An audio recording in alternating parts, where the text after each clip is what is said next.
By the time federal investigators stepped inside to restore order, control had already been lost. Violence was no longer shocking. Corruption was no longer hidden.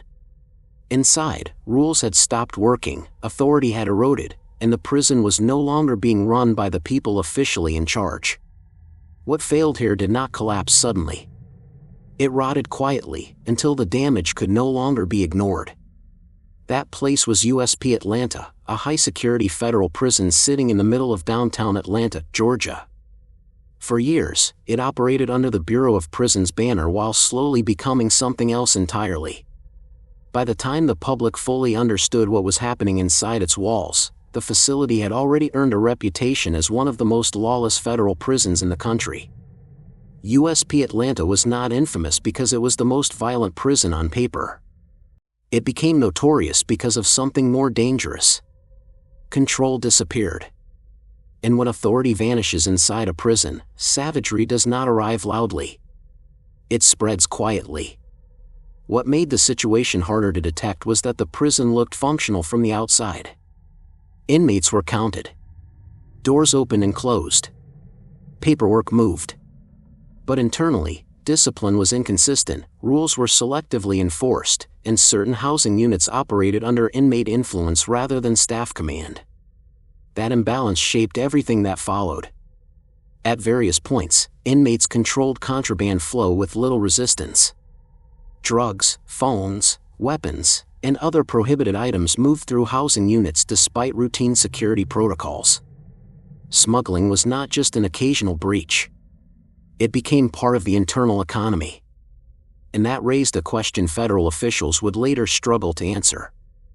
How could this happen in a federal facility designed to prevent exactly this kind of breakdown? The answer was not a single failure. It was a system of small compromises layered over time. USP Atlanta's location played a role. Unlike remote federal prisons built far from urban centers, this facility sat in the heart of a major city. That proximity increased outside contact, outside pressure, and outside opportunity.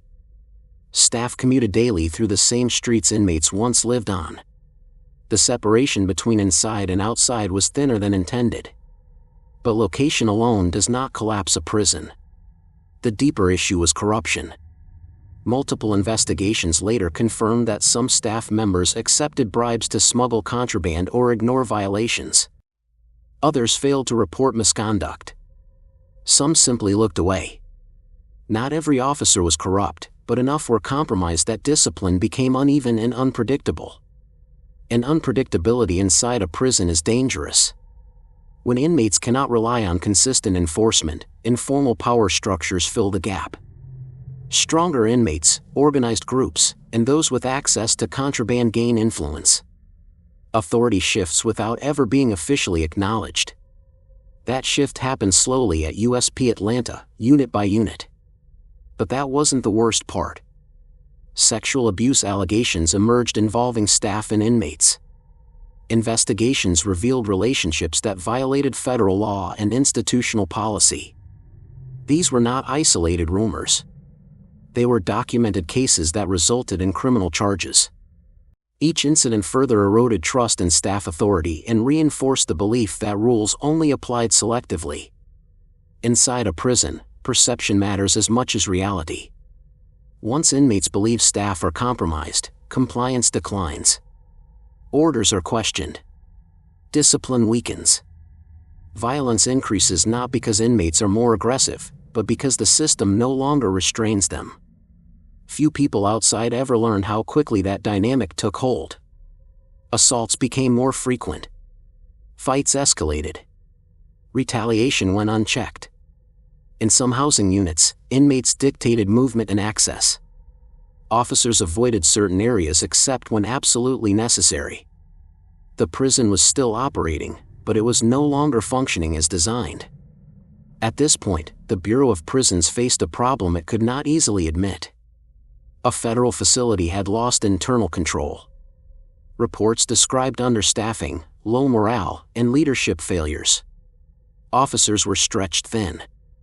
Supervisors rotated. Accountability blurred.